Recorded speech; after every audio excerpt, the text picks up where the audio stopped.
and welcome to this edition of Energy Connects discussions with me, Julian Walker, where I speak to leading energy executives and experts around the world for Energy Connects, our global platform for the entire energy industry. Today, I'm delighted to welcome Stephan Gobert, Senior Vice President of Hydrogen for Asia, Middle East and Africa at ENGIE. Thank you so much for joining me. Thanks for having me. Nice to meet you. Yeah, nice to meet you. Got a lot to discuss, so let's get straight down to it. What is ENGIE's outlook for the hydrogen sector in 2023 as we're starting the year? So, well, at ENGIE, we placed hydrogen in the heart of our business evolution. We are positioning ourselves as leader of the energy transition for the last 6-7 years, and that's when we also decided to create our own business unit that is going to look globally on the hydrogen and renewable hydrogen in particular opportunity. And since then, it's been quite an interesting journey. We started from more of a research perspective, moving into pilots, of course, discussions with the industry and also the OEM manufacturers, see how those pieces of the puzzle were moving. And it's recently that we have converted and nailed our first projects. At the moment, we are building and commissioning our first green hydrogen projects in South Africa to feed those big mining trucks for the mining industry. Those trucks are based on diesel engine and they are being converted to electric motors. So that's one project which is being built right now or commissioned. And then we have also another project in Australia where we are going to produce green hydrogen that is going to feed an existing ammonia plant to produce our first green ammonia molecules in Australia. So we can see that the pace is picking up as we are building our first projects. We also moving in size. We are not proof of concept pilots anymore, but really we're talking about tens and hundreds of megawatts of electrolyzer capacity. And in 2023, beside those first projects that were, of course, designed and prepared the years before, in the current year, we see that the size has even ever increased. We're talking about gigawatt scale of project, especially in the Middle East, the bigger Middle East, so not only the Gulf, but including Egypt, even the MENA region, where renewable conditions are very good and abundant. And we can expect then those countries to demonstrate that they can export the green electrons in a form of hydrogen or derivative to the countries that are less lucky and are in need to decarbonize. So those big projects have been announced and we are working on them. And that's an exciting time ahead. Absolutely. And actually, I just wanted to zone in a little bit on the Middle East regions. And, you touched on there, but I'd like to hear a bit more, what you see are the hydrogen opportunities in the MENA region, not just the Gulf region. Yeah, MENA region. So to step back on the objectives of ENGIE, we set ourselves a target to reach 4 gigawatts of renewable hydrogen installed capacity by 2030. It is quite challenging, and it's obvious that for us, the Middle East and the MENA region is playing a crucial role. The MENA region has always produced energy for European and Asian continents, and we see that those countries are transforming themselves to tackle this issue and are gearing up to propose to investors, international companies, to take part of this new business, new market, which is preparing. And it's an obvious reason they are blessed with good renewables. The Gulf region, of course, but also Morocco, Northern African countries, Egypt are also proving with the renewables that have been installed in the country now for several years, very good potential for this kind of projects. Now, the other also advantage that we see is that abundant space, availability of land, which is a crucial aspect that Asian countries, despite the fact that renewables are already complicated, but also Asian European countries, very difficult to aggregate land, pieces of land to accumulate all these renewable resources that would be required to feed electrolyzers to produce hydrogen.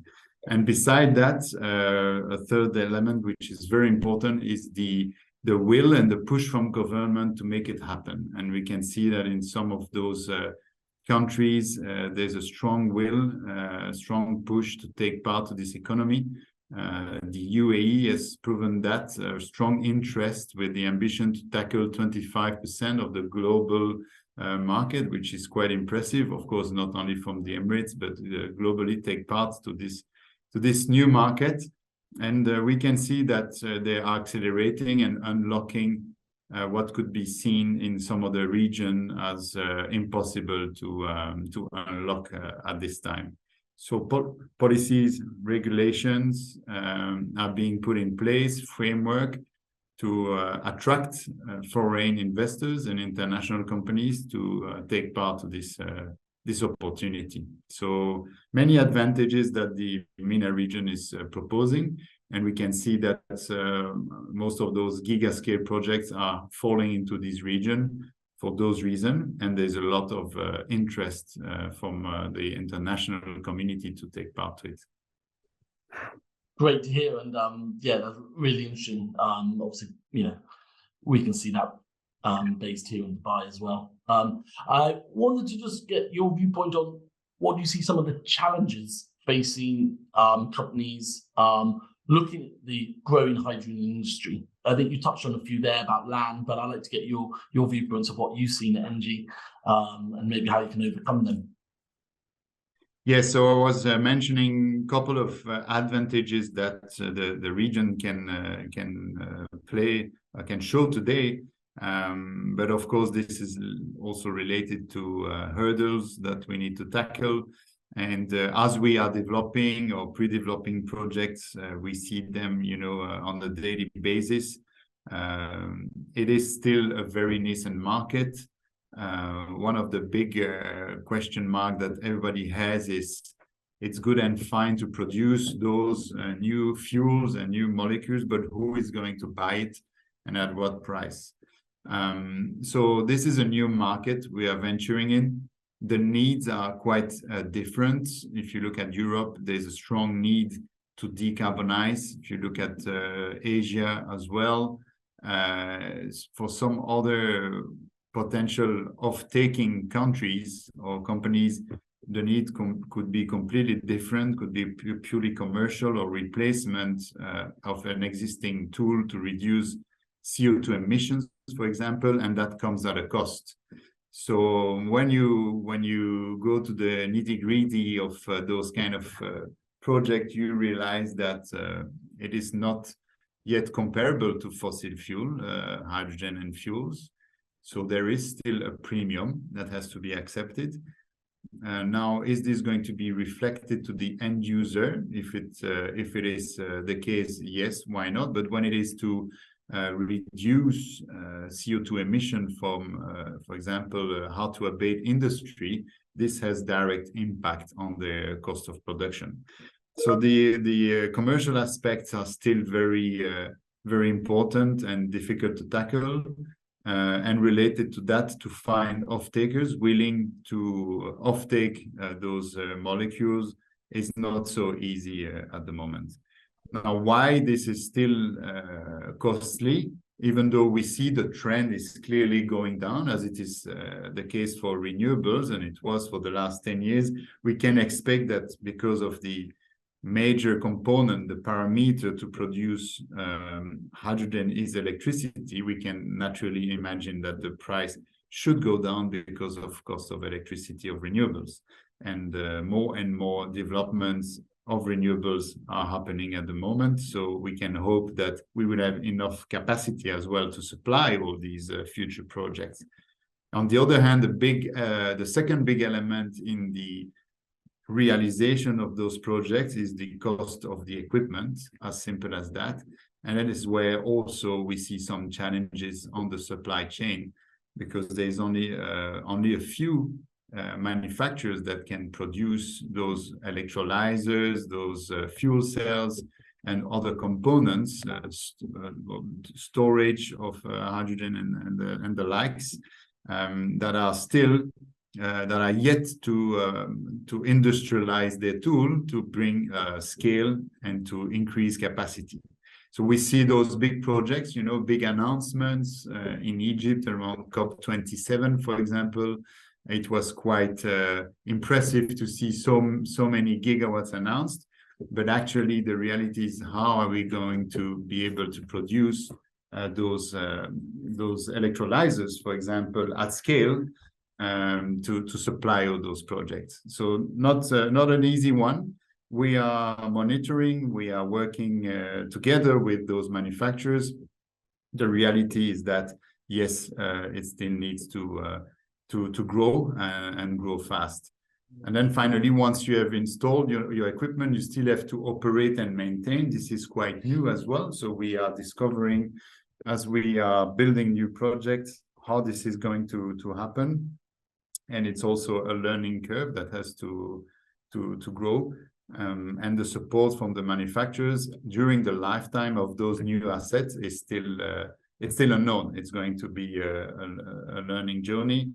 So that's also kind of a hurdle, is how we're going to operate those assets, knowing that they have a lifetime of 20 years, 30 years maybe, and everybody has in mind that curve of the cost going down. So that's also creating some questioning from developers, investors, and off-takers.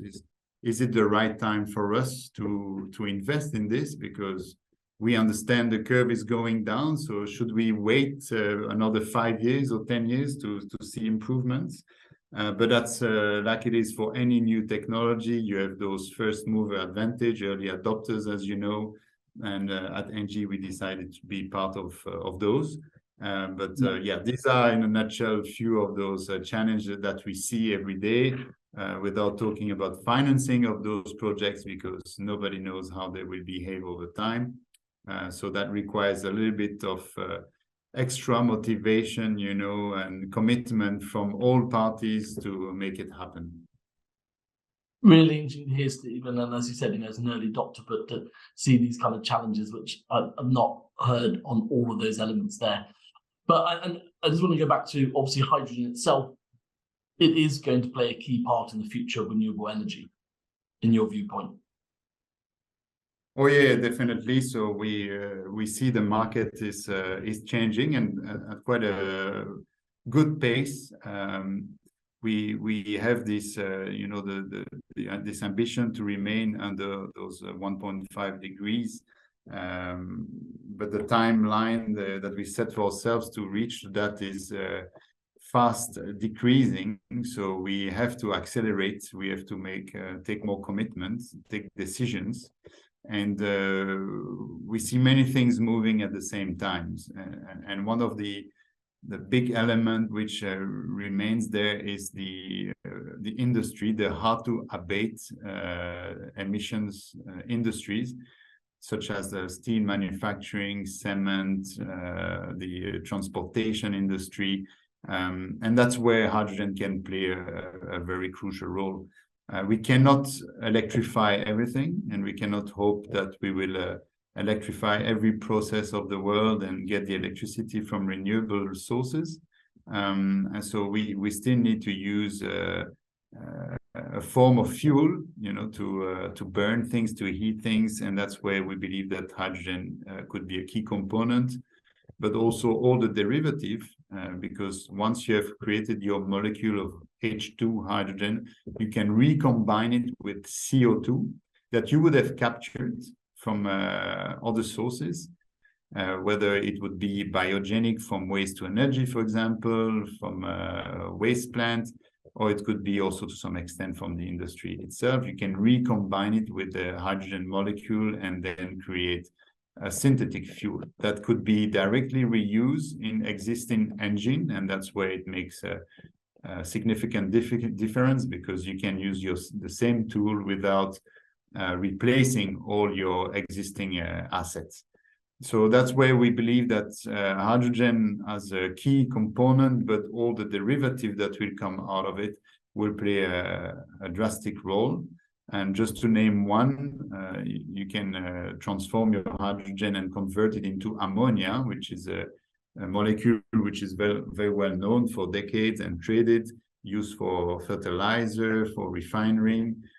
We can see that the demand for this molecule, because of the usage of the molecule, will change and will not be only used for that, but could be used in co-firing of power plants, for example, could be used in the shipping industry to feed engine. So the demand for this molecule, which is one of the low-hanging fruit, let's say, because we know how to move this molecule, we know how to produce it, how to trade it. We see the demand for this being very, very big at the 2030 and beyond horizon.